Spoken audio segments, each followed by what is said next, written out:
আশেপাশের এলাকায় আজ দিনের তাপমাত্রা অপরিবর্তিত থাকতে পারে বলে আভাস দিয়েছে আবহাওয়া অধিদপ্তর। বুধবার সকাল 7টা থেকে পরবর্তী 6 ঘন্টার জন্য দেওয়া পূর্বাভাসে এমন তথ্য জানানো হয়েছে।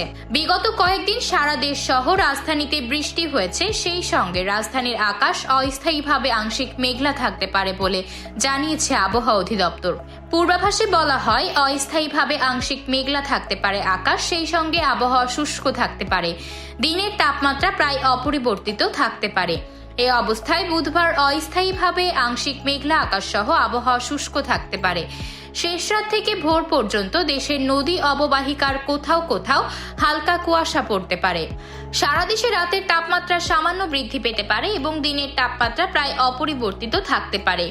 আবহাওয়া অধিদপ্তর আরও জানায়, আগামী 5 দিনে রাত এবং দিনের তাপমাত্রা বৃদ্ধি পেতে পারে।